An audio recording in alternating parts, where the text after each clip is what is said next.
6 மாதத்துக்கு முன்னாலேயே தன் கண் முன்னே சொந்த மகனை பறி கொடுத்துருக்காங்க ஜானகி அம்மா. இந்த உலகத்திலேயே மிகப்பெரிய சோகம் புத்திர சோகம்.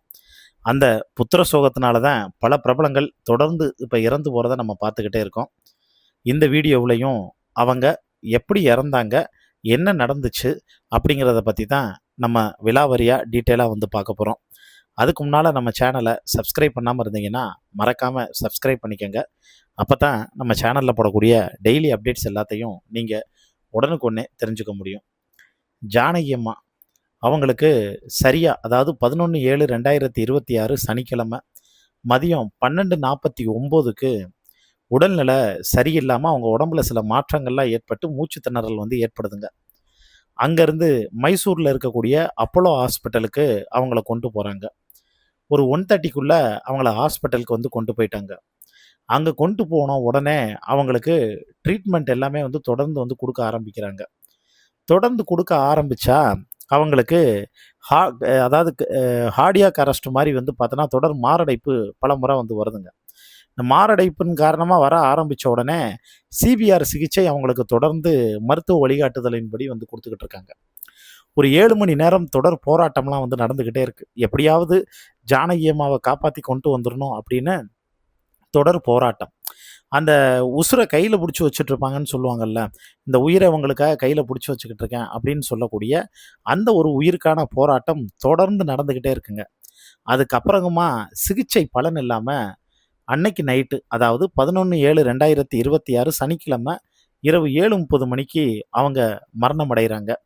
இவங்களுடைய மரணம் தமிழ் சினிமா மட்டும் இல்லை, தென்னிந்திய சினிமா மட்டும் இல்லை, இந்திய சினிமாவுக்கே ஒரு மிகப்பெரிய இழப்பு அப்படின்னு சொல்லலாம். உலகத்தில் மிகப்பெரிய சோகம் புத்திர சோகம். அதாவது பிள்ளைங்க இருக்கும்போது அப்பா அம்மா இறந்து போகிறது வேறங்க. ஆனால் அப்பா அம்மா உயிரோடு இருக்கும்போது அவங்க கண்ணு முன்னாடி பிள்ளைங்க இறந்து போகிறது தான் புத்திர சோகம்னு சொல்லுவாங்க. இந்த உலகத்திலேயே இருக்கிறதுல ரொம்ப மோசமான சோகம் அதுதான் வந்து சொல்லுவாங்க. பாரதி ராஜா கூட அவருக்கு வயதானாலும், வயது மூப்பின் காரணமாக இறந்தாலும், அவர் உண்மையிலே இறந்து போனதுக்கு வந்து காரணம் அவரோட பையன் மனோஜ் இறந்து போனது தாங்க. அவரோட பையன் இறந்து போனப்பயே இவர் நடைபணமாக வந்து ஆயிட்டார். அதுக்கப்புறமும் கொஞ்சம் கொஞ்சமாக பையனோட நினப்பிலேயே 24 மணி நேரம் இருந்து கிட்டத்தட்ட சுயநினைவை வந்து இழக்கக்கூடிய ஒரு சூழ்நிலைக்கெல்லாம் வந்து போய் அதுக்கப்புறம் தான் அந்த மனுஷனுடைய உயிர் பிரிஞ்சது. இங்கே ஜானகி அம்மாவும் அப்படித்தான். அவங்களுக்கு அவங்களுடைய கணவர் தான் ஆரம்ப காலகட்டத்தில் எங்கே போனாலும் ரெக்கார்டிங்கு எல்லாமே கூடவே வந்து வருவாங்க. அந்த சரஸ்வதி தேவி மாதிரி இருப்பாங்க.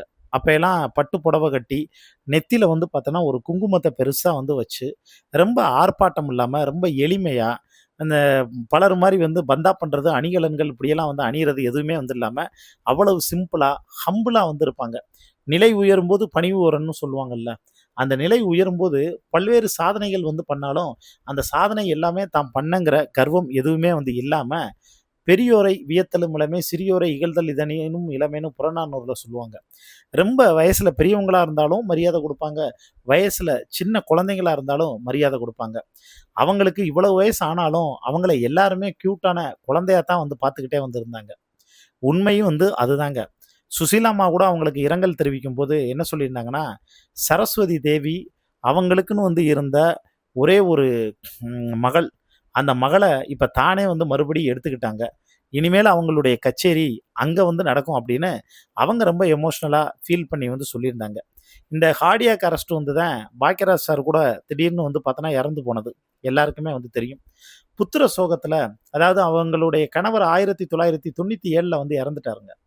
அவங்க கணவர் இறந்ததுக்கு அப்புறமா இவங்க தனக்குன்னு வந்து சில வரையறைகளும் விதிமுறைகளும் வந்து வச்சு வெள்ளை புடவை அணிஞ்சு நெத்தியில் திருநீர் வந்து வச்சு எந்த ஒரு அணிகலனும் வந்து இல்லாமல் பார்க்குறதுக்கு ஒரு தெய்வத்தை பார்க்குறது மாதிரி வந்து இருக்குங்க.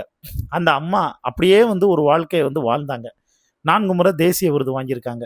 இவ்வளவு சாதனைகள் எல்லாமே தொடர்ந்து வந்து பண்ணாலும் அவங்க குரல் இல்லாத லாங்குவேஜ் கிடையாது. 17 மொழிகளில் பாடியிருக்காங்க. 50,000 பாடல்கள். அவ்வளவு வந்து ரெக்கார்ட் பிரேக் வந்து வச்சுருக்காங்க. எல்லா லாங்குவேஜ்லேயும் தனி ஆல்பமும் பாடியிருக்காங்க, திரைப்படத்துக்கு பாடியிருக்காங்க, வானொலிக்கு பாடியிருக்காங்க, ஆல்பத்துக்கு பாடியிருக்காங்க.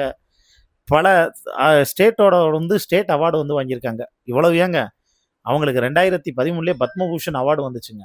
அந்த பத்மபூஷன் அவார்டு வந்தப்போ அதை வேணாம்ட்டாங்க. அது எவ்வளோ பெரிய உயரிய விருது. அந்த உயரிய விருதை யாராவது வேணாம்னு சொல்லுவாங்களா? ஆனால் அவங்க வேணான்னு சொன்னதுக்கு என்ன காரணம் தெரியுமா? இந்த விருது எனக்கு தாமதமாக வந்து கிடைச்சது. ஏன்னா அவங்களுடைய சாதனைகளுக்கு பல விருது கிடைச்சது. நந்தி விருது, இங்கே ஸ்டேட் அவார்டு, கலைமாமணி விருதுன்னு ஏகப்பட்ட விருதுகள் கிடைச்சது. ஆனால் அவங்க சொன்னது என்னன்னா, எனக்கு விருது லேட்டாக கிடைச்சிச்சு அப்படிங்கிறதுக்காக இல்லைங்க. தென்னிந்திய கலைஞர்களுக்கு சரியான அங்கீகாரம் தாமதமாக தான் வந்து கிடைக்குது. சரியான அங்கீகாரம் கொடுக்க மாட்டேங்கிறாங்க. அதுக்குள்ள மிகப்பெரிய அரசியல் நடக்குதுன்னு சொல்லி அந்த விருதை வேணாம்னு வந்து சொன்னாங்க. அவங்களோட பையன் முரளிங்கிறவர் 6 மாசத்துக்கு முன்னாடி தான் வந்து இறந்து போனார்.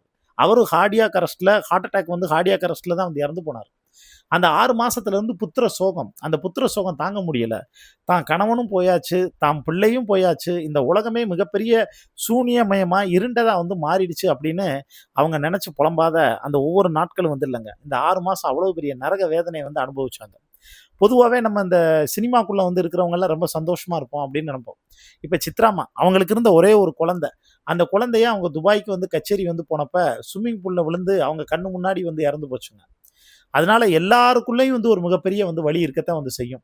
அந்த வலி அவங்க நம்மளை விட்டு வந்து போனாலும் அந்த குரல் இருக்கே, அந்த காந்த குரல், அந்த காந்த குரலால அவங்க இன்னும் வந்து வாழ்ந்துக்கிட்டு தாங்க வந்திருப்பாங்க. அவங்க பல லாங்குவேஜ்ல வந்து பாடினாலும் அவங்க அதிகமா பாடல் வந்து எந்த லாங்குவேஜ்ல பாடினாங்கன்னா கன்னடத்துல தான்.